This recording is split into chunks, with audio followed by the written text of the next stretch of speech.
o doutor Marcelino Mota, que se encontra aqui à minha esquerda e a quem agradeço muito a sua disponibilidade para nos fazer esta sua comunicação. Doutor Marcelino Mota é licenciado em Psicologia, tanto pelo Instituto Superior de Psicologia Aplicada, como também pela Faculdade de Psicologia e Ciências de Educação de Lisboa. Participou como investigador no grupo de estudos de cefaleias do Centro de Estudos Egas Meniz, no Hospital Santa Maria. Conduziu vários trabalhos de investigação sobre temas como fobias, ansiedade e autoconceito, variáveis da asserção na depressão neurótica, a importância das variáveis psicológicas nos quadros clínicos de cefaleias migranosas, de tensão, mistas e psicogénicas.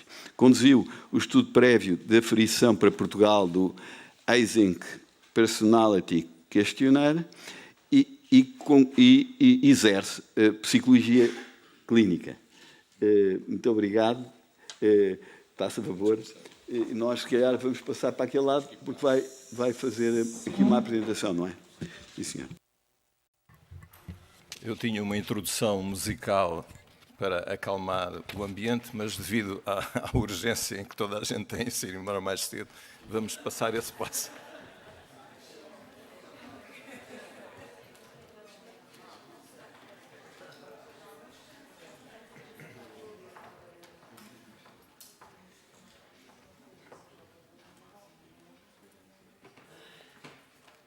O quadro não aparece. Como é que vai funcionar?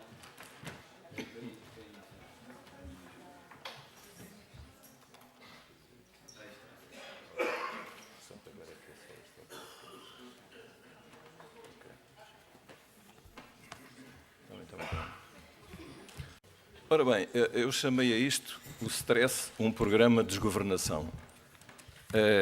Este título não tem qualquer conotação política, nem tem nenhuma mensagem subliminar, mas a ideia era adaptá-lo à ambiência que eu pensaria que havia muitos deputados e realmente, naturalmente, os deputados ficariam mais atentos se nós metêssemos qualquer coisa como governação ou desgovernação. Mas, portanto, fica pelo menos para si. Okay.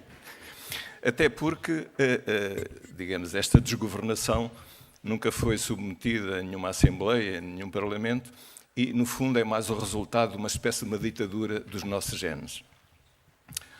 Ora bem, então, vamos...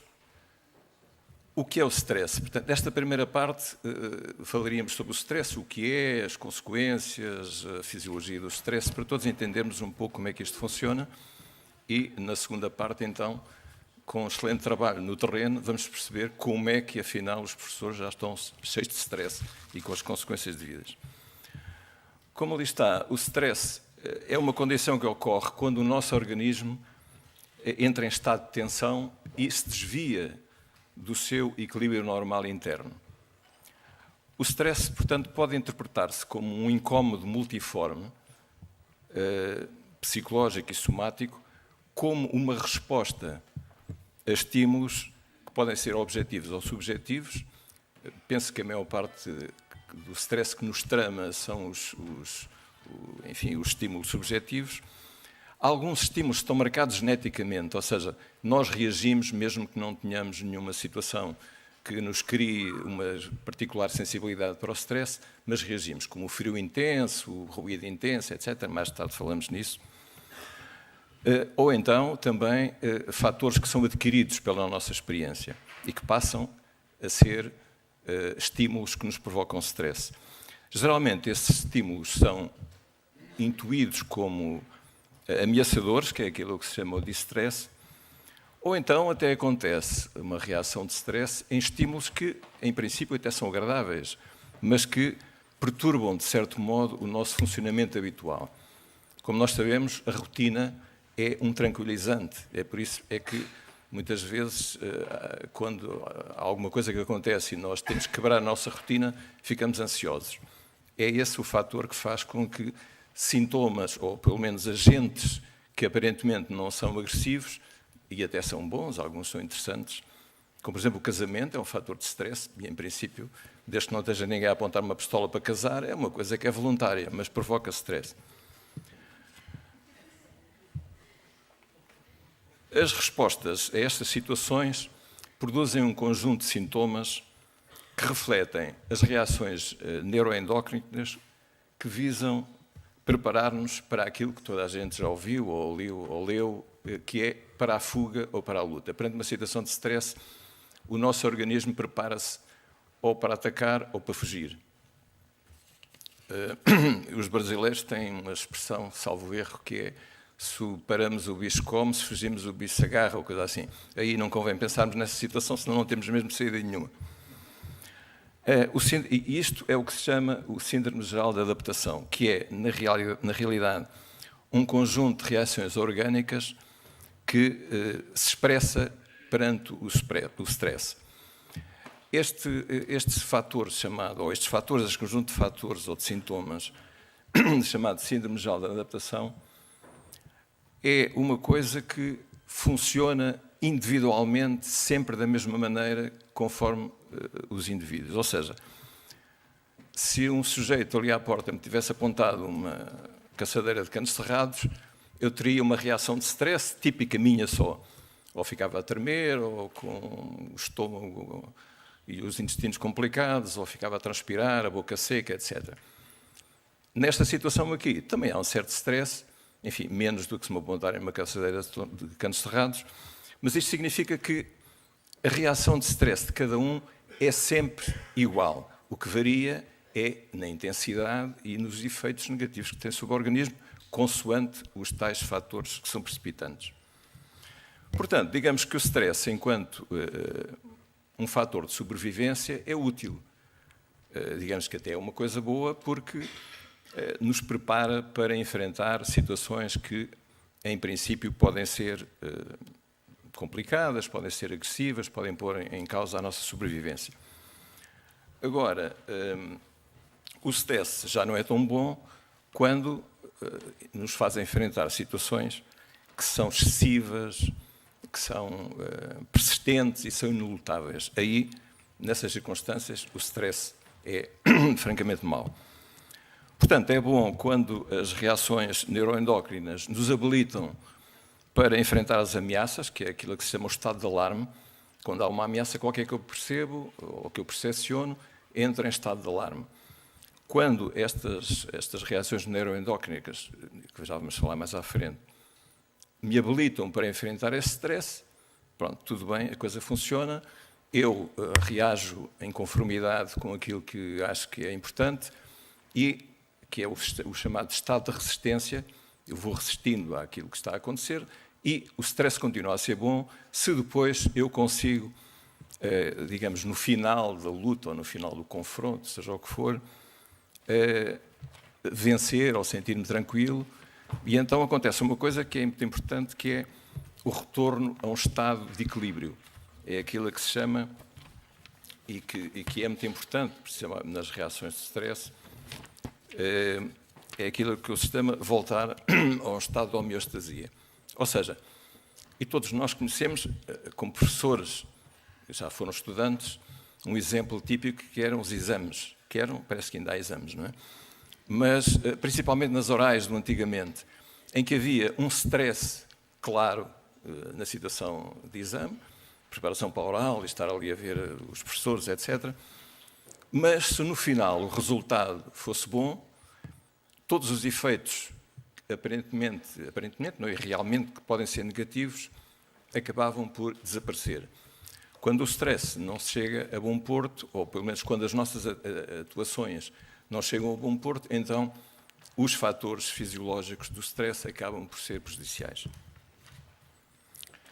É por isso é que vamos falar um pouco, então, na fisiologia do stress. Portanto, é o nosso sistema neuroendócrino que regula a maior parte dos processos, como a digestão, a imunidade, o humor, as emoções, a sexualidade e a gestão de energia, por exemplo, que desencadeia também os fenómenos de controle de stress. O centro deste sistema é aquilo que se chama o eixo hipotalâmico hipofisário adrenérgico. Os nomes não vão ser muito utilizados, mas tem que se dizer, pelo menos, para ficarmos a perceber como a coisa funciona. O hipotálamo, que controla quase tudo, seja direto ou indiretamente, é uma espécie de dono de tudo isto, que conhecem a expressão aplicada a outras situações, que também provocavam bastante stress. Portanto, o hipotálamo modela o sistema nervoso autónomo, a temperatura corporal, o ritmo do sono, o ritmo cardíaco, a fome, a sede, as emoções, etc. O hipotálamo tem este papel muito importante porque localiza-se numa zona particular do cérebro em que comunica com outras estruturas que são igualmente importantes e, fundamentalmente, também comunica de uma maneira bionífica com o córtex cerebral, que é o responsável pelas funções cognitivas. O hipotálamo é, pois, portanto, decisivo nas reações de stress, porque influencia, e aqui é a última vez que falamos em coisas esquisitas, o hipotálamo influencia diretamente através de hormonas a hipófise, que, por sua vez, segrega múltiplas hormonas, das quais uma, que é muito conhecida, que é a adrenocorticotrofina, ou ACTH, que está aqui numa cor diferente, está ali a vermelho, que desencadeia nas glândulas suprarrenais a produção de dois mediadores químicos, que é a adrenalina e a noradrenalina, e um glucocorticoide chamado cortisol, que toda a gente já ouviu falar, pelo menos no cortisol, que tem a alcunha da hormona do stress. Estes são conhecidos de toda a gente e são estes fatores, ou portanto esta hormona, o cortisol e os mediadores químicos, a adrenalina e a noradrenalina, que são os responsáveis, preparando-nos para a luta ou para a fuga, mas são os responsáveis depois nos efeitos negativos que sentimos. Portanto, em sinergia, o cortisol, a noradrenalina e a adrenalina promovem, e aquilo é uma coisa que todos já experimentámos em situações de stress, promovem uma energia imediata, instantânea, aumenta o ritmo cardíaco e respiratório, a tensão arterial, eleva o tónus muscular, promove uma rápida coagulação do sangue, dilata as pupilas, para a digestão, etc. Aparentemente, não se percebe muito bem o que é que estes efeitos têm a ver com a luta ou com a fuga. Mas isto está bem organizado, não é? É que todos estes fatores que eu falei, o ritmo respiratório, o ritmo cardíaco, toda a gente compreende que é para termos imediatamente capacidade de intervenção, tal como a tensão arterial elevada. O tónus muscular também se compreende, se eu voltar, convém estar com os músculos em forma. Agora, por exemplo, a coagulação do sangue, porquê é que é mais rápida? Porque, se formos feridos, não convinha nada que no início da luta morrêssemos logo com uma hemorragia, não é? A dilatação das pupilas. Porque, o que é que faz a dilatação das pupilas? Faz com que percamos a capacidade de visão ao longe e se veja melhor ao perto. O inimigo tem que estar perto, portanto, convém vê-lo perto e não ao longe. Parar a digestão, por exemplo, para que o sangue possa afluir aos músculos. A boca seca, por exemplo, porque aparentemente não tem ligação com nada, mas tem. Com a boca seca fica mais livre os canais pelos quais respiramos, não é? Uma outra coisa que a reação de stress também faz é diminuir a produção da dopamina e da serotonina, que são mediadores químicos associados ao prazer e à relaxação. Bem como, e isso está a ser estudado agora no Instituto de Biologia Molecular em Lisboa, bem como diminui também os neuropeptídeos, uns estão conhecidos, que as endorfinas, que já ouviram todos falar, que estão relacionados com a dor e também com o prazer e com a fome, etc., mas principalmente com a oxitocina, que as mães já conhecem, que era dada para fazer descer o leite, etc. Mas descobriu-se que, e está em plena investigação, como eu já disse há pouco, que a oxitocina está vinculada particularmente aos afetos, à cooperação e à empatia. E isto também tem efeitos fora do stress. Como é que nós aumentamos a oxitocina? Através, e isto é interessante, através das carícias, através do almoçar com alguém com quem gostamos, através do orgasmo, através das massagens, etc. Compreende-se, portanto, porque é que numa situação de stress esta oxitocina seja inibida, porque se vamos lutar com alguém não precisamos estar a compreender, ter empatia com o inimigo e achar que ele é muito simpático, etc. Portanto, num cenário de luta aberta contra uma ameaça real e perigosa, estes sintomas que sentimos seriam, portanto, úteis. O problema do stress na dimensão e na área que nós estamos aqui a falar e que vamos continuar a falar é que no dia-a-dia raramente estas reações são necessárias para o stress que enfrentamos. E a maior parte delas, a nossa preparação física e psicológica, estes alertas todos, não servem absolutamente para nada. De facto, o coração e a respiração acelerada, os músculos tonificados, a visão orientada para perto, a tensão arterial elevada, a coagulação do sangue mais rápida, etc. Para o engarrafamento de trânsito, não adianta. Perante um risco de despedimento, mesmo que se considere que o despedimento pode ser uma oportunidade, a namorada ou o namorado que não atende o telefone, o aluno que na aula tem intuitos muito agressivos, ou o pai que às vezes entra para a aula dentro com intuitos mesmo esses claramente agressivos, ou o árbitro que nega a penalidade ao nosso clube. Portanto, tudo isso provoca um stress com as tais reações que falei, mas na realidade não tem utilidade nenhuma, porque não vamos conseguir fazer nada. Portanto, nesse caso falemos das consequências do stress, que é, no fundo, aquilo que talvez nos interesse mais. Globalmente, e muitas das pessoas presentes já sentiram isto, com certeza, o stress provoca fadiga, insónia, ansiedade, depressão, cefaleias, diabetes, hipertensão e doenças cardíacas. Pode favorecer o alcoolismo e outras toxicodependências, afeta a fertilidade e provoca disfunções sexuais. Evidencia contribuir para a doença de Alzheimer, mais à frente falamos como.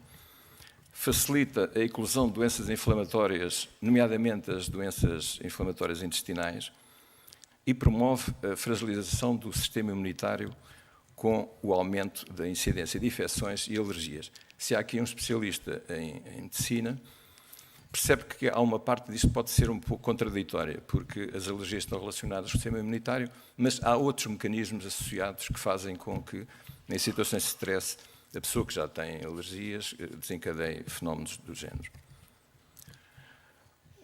Um estado físico e psicológico cada vez mais frequente e que resulta da exposição prolongada a fatores de stress é aquilo que se chama o burnout.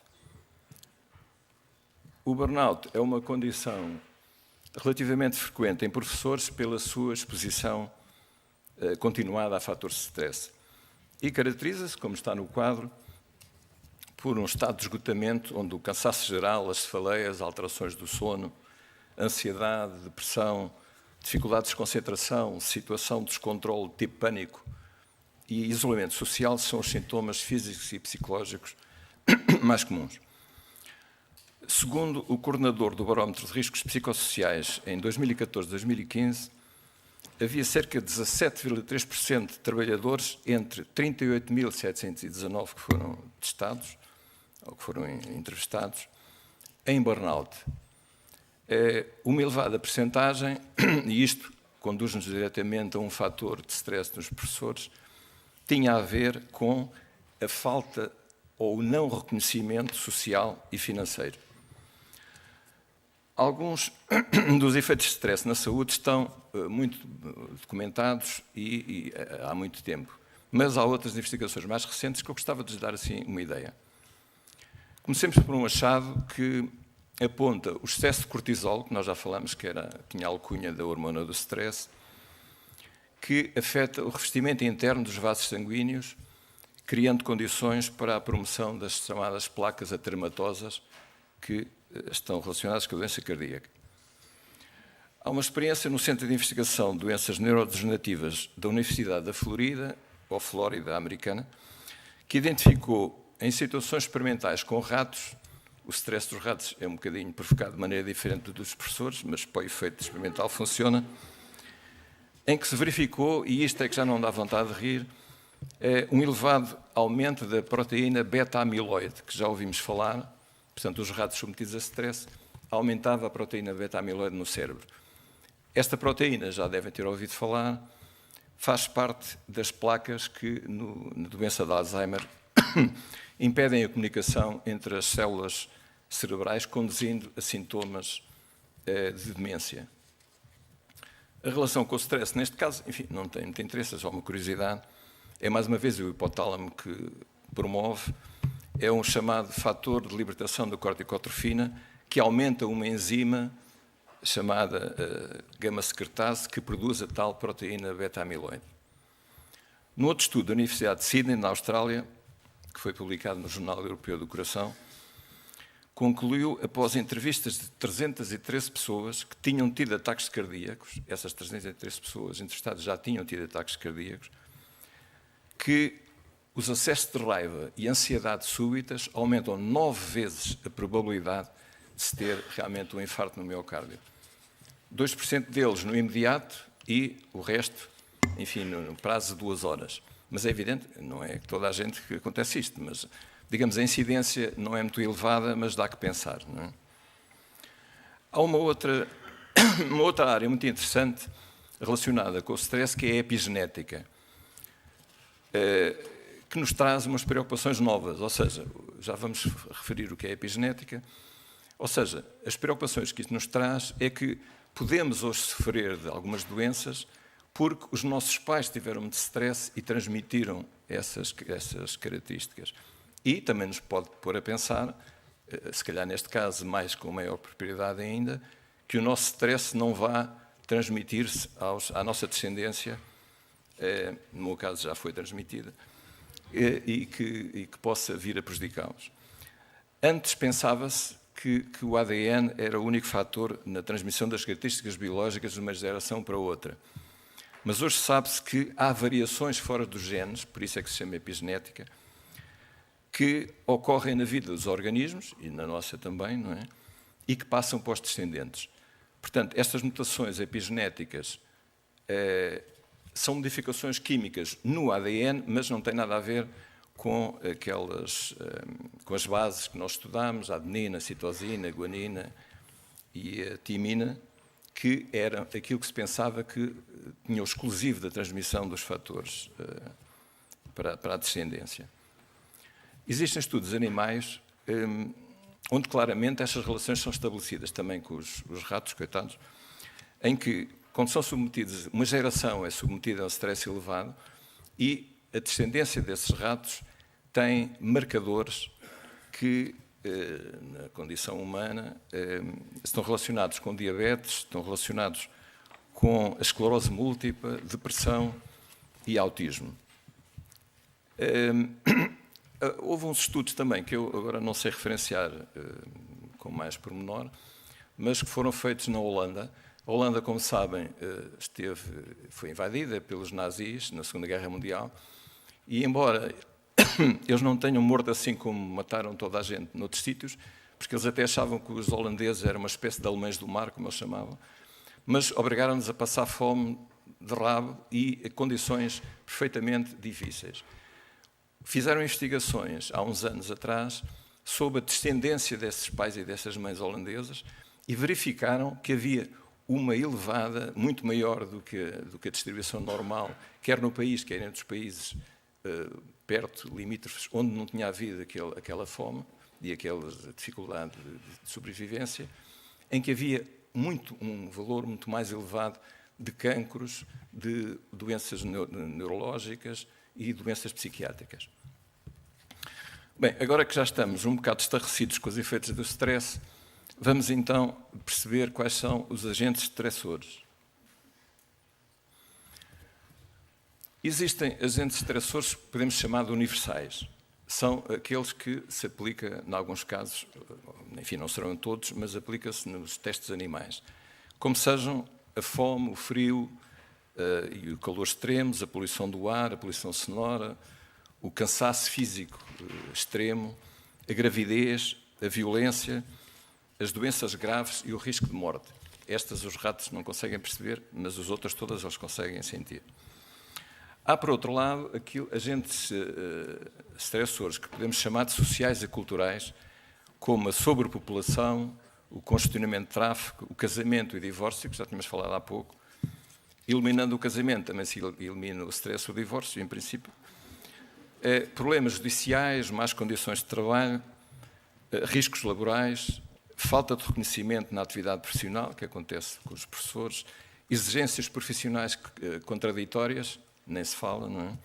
Excesso de carga horária também, assédio sexual, penso que não tanto, peso da responsabilidade em relação a terceiros, é um facto, não é? No fundo, os professores são os fabricantes, entre aspas, das gerações futuras. O desemprego, a pobreza, a falta de liberdade e desigualdade, são tudo fatores que incluímos, fatores, agentes estressores sociais e culturais. E, finalmente, sem dúvida nenhuma, há condições que podemos chamar de agentes estressores pessoais que podem identificar vulnerabilidades psicológicas e físicas. Portanto, excessiva autoexigência e perfeccionismo, ansiedade, depressão, fobias, obsessões, etc. E doenças físicas dolorosas ou incapacitantes. Há pessoas que eu conheço da casuística que têm doenças incapacitantes e que vivem num permanente stress. Portanto, as doenças que sofrem não são mortais, mas que provocam um stress permanente no dia-a-dia. Agora, falemos, para chegarmos aos professores, nas chamadas profissões de stress. E creio que todos identificam. Especialistas de minas e armadilhas, pilotos, controladores de tráfego aéreo, médicos, polícias, bombeiros, enfermeiros, bailarinos e professores. Se calhar os bailarinos não tinham pensado nisso, mas é uma profissão de stress. Agora vamos fazer uma diferenciação das profissões de stress por seleção e preparação específica e por ocupações de carreira e por fatores de stress. Ou seja, temos profissões de stress, mas que têm uma preparação específica. É o caso dos especialistas em minas e armadilhas, os pilotos, os controladores de tráfego aéreo, polícias e bailarinos. Ninguém vai para controlador de tráfego aéreo se não for testado relativamente a uma série de variáveis psicológicas e tem uma preparação para lidar com o stress, como os outros deste grupo. Depois temos profissões por carreira, como os médicos, enfermeiros, bombeiros, professores, que não têm nenhuma seleção à partida para lidar com o stress. Podemos também identificar um grupo por intensidade e frequência dos estímulos estressores, como os pilotos, controladores de tráfego aéreo, médicos, polícias, bombeiros, enfermeiros e professores. Estão permanentemente sob stress, uns, enfim, com stress mais elevado, mais intenso, outros menos. Também podemos dividir por risco de morte, aí são os especialistas de minas e armadilhas, os pilotos, os polícias e os bombeiros. Os pilotos não gostam de ouvir isto, dizem que é mais seguro andar de avião que de automóvel, mas pronto, mas há sempre um risco, não é? Por condições de trabalho, falta de reconhecimento, excesso de carga horária. Temos os polícias, os bombeiros, os enfermeiros e, novamente, os professores. Por responsabilidade em relação a terceiros, que é um fator muito importante de stress. Controladores de tráfego aéreo, compreende-se porquê, não é? Os pilotos, os médicos, polícias, bombeiros, enfermeiros e, de novo, professores. Por frequência teórica de homeostasia, que foi aquilo que já falámos há pouco, se eu tenho um stress muito elevado, mas depois o resultado é positivo, os efeitos orgânicos desvanecem-se. Portanto, e por estranho que pareça, neste grupo temos os controladores de tráfego aéreo, os pilotos, médicos, enfermeiros, bombeiros e bailarinos. Aqui os professores não estão. Porque é que acontece com estas profissões? O controlador de tráfego aéreo tem o stress de ver se consegue fazer o avião aterrar a terra e ele relaxa. Os pilotos igualmente, os médicos quando curam, enfim, quando matam, onde sentem stress, mas não é assim muito vulgar. Os enfermeiros, os bombeiros que apagam o incêndio ou que levam o doente ao hospital, a seguir têm um efeito de relaxação e os bailarinos, quando a coisa corre bem, os aplausos também acabam por fazer regredir. E finalmente, por falta de consequências positivas sociais às reações de stress, em que temos os polícias e os professores. Como é que isto funciona? Realmente os polícias, enfim, se agora houver aqui uma invasão qualquer contra nós todos e a polícia for chamada, começa a distribuir umas cacetadas e eles estão com stress e acaba por ser útil porque tentavam pôr aqui ordem na sala. Mas não há nenhum reconhecimento social, ninguém que leva uma cacetada na cabeça vai dizer, Sr. Guarda, muito obrigado, compreendo perfeitamente a sua situação, etc. Mas o mesmo acontece com os professores. Sujeitos a situações de stress elevadas, ou porque há agressões na aula, ou porque há uma série de fatores, mesmo das direções das escolas, ou com a interação com os pais, a não sei o quê, em que são situações de stress, mas que depois não são reconhecidos. Não. Portanto, raramente um pai vai dizer que pronto, foi ótimo, ela realmente conseguiu provar que o meu filho está muito mal educado por mim e que eu sou responsável disto tudo. Portanto, é uma situação muito difícil. Agora, enfim, para terminar, analisemos o stress dos professores por referência às outras profissões de stress que aqui falámos.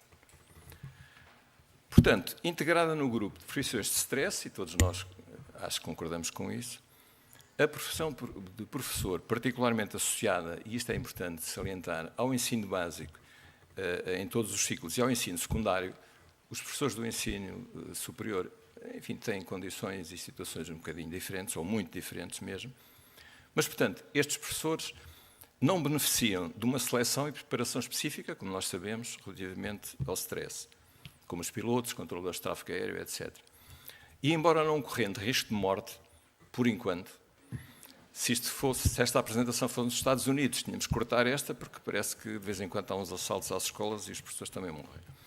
Mas, portanto, vamos considerar que, não tendo a tal preparação específica para lidar com o stress, mas não correndo risco de morte, como acontece com outras profissões de stress, a profissão é penalizada por sofrer de elevada intensidade e frequência de estímulos estressores.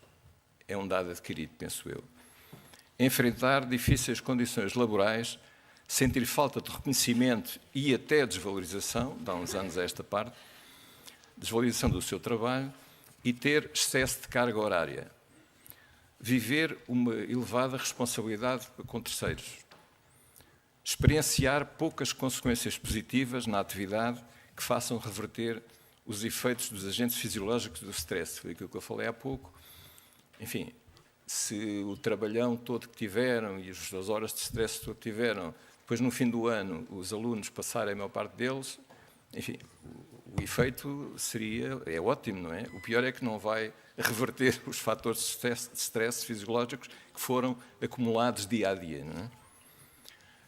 Por outro lado, por a tal atividade não oferecer, ou ter um déficit de consequências sociais positivas às reações de stress, que é o equivalente ao que eu falei há pouco com os polícias e com os professores também.